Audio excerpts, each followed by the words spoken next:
comecei a tocar, que eu entrei no meio underground, né? Eu já era conhecida como a menina do Rio Vermelho. Embora eu não morasse no Rio Vermelho, eu sou do Alto das Pombas, mas eu vivia no Rio Vermelho, né? Já tinha uma namorada no Rio Vermelho, já era o bairro de circulação e era onde tudo acontecia em Salvador.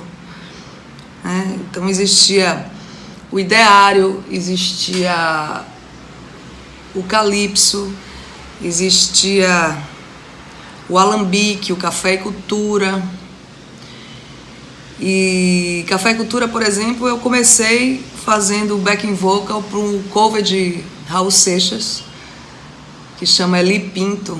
Foi uma fase divertida, deliciosa da minha vida. E eu já era da música, eu sempre fui da música, né? Desde criança eu já sabia que esse era meu caminho e já fazia várias coisas. Eu estudava no Manuel Novaes, que tinha um núcleo de música, né? Um andar todo de música.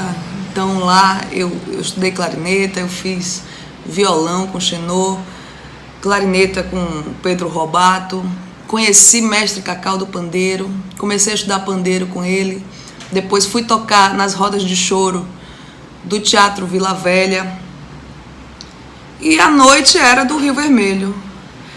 E eu tocava num grupo de samba chamado Quarto 14, a gente fazia festas da galera do GIA, que era uma galera da UFBA, de biologia, né?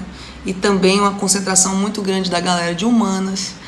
Mas eu era percussionista, né? Como cantora, como artista, meu caminho não era o samba e eu também já sabia disso. Então eu tinha conhecido no samba o meu parceiro Elson Hart, nós começamos a fazer algumas músicas e eu queria muito gravar essas músicas, mas não sabia como é que eu ia fazer isso.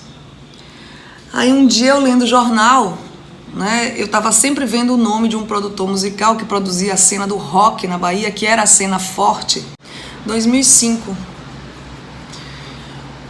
E também existia o grupo da eletrônica, o Praga Techno, fazia muitas festas, eu acho que ainda existe, né, mas nessa época eles faziam muitas festas, quase que semanalmente, em alguns lugares também que existiam no Rio Vermelho, como o Miss Modular, o próprio Alambique. E numa dessas festas eu estava conversando com um amigo que estava me contando sobre a sua dor de cotovelo, e aí chegaram dois garotos, estavam tomando uma cerveja e um falando pro outro: "Você viu quem tá na festa?" Aí o cara falou: Tadeu, produtor de rock. E aí eu perguntei pra ele: "Quem é Tadeu? Você pode me mostrar ele?" Aí ele falou: "Olha, aquele lá." E aí eu tomei a iniciativa de ir conversar com o Tadeu, né? Aí ele disse: passa no estúdio, me mostra as músicas. E foi o que eu fiz, né? Dei um jeito de gravar as músicas com um amigo meu que tinha um estúdio na Graça, Braulio Barral. E depois levei para ele essas músicas e a partir daí a gente começou a produção do EP Leve. E depois disso o Tadeu esteve comigo em todos os álbuns que eu lancei, né? Até o Beat Bolero agora, que foi produzido por Silvio de Carvalho, e foi o primeiro álbum que ele não teve uma participação. Eu lancei o EP Leve, foi no Teatro 18, que também nessa época era um teatro super ativo, era um espaço muito legal de shows e de lançamento. Existia também a Mídia Louca, que fazia eventos sempre, né? Festas, DJs, lançamentos de discos. Chegou a um ponto que eu já tinha tocado em todos os lugares, não tinha mais onde tocar, seria repetir os mesmos lugares. Era uma cena, claro, que existia, mas que também não se autossustentava.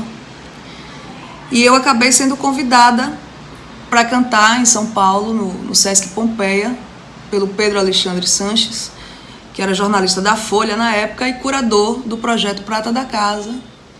Eu fui, depois do show ele me convidou para fazer mais alguns shows pela rede Sesc, pelo interior de São Paulo, e eu acabei ficando 5 anos.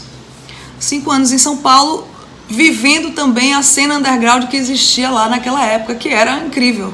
Tinha muita gente fazendo música e abrindo espaço dentro da noite de Salvador. Sempre existiu uma cena underground por trás de todo o mercado da música baiana.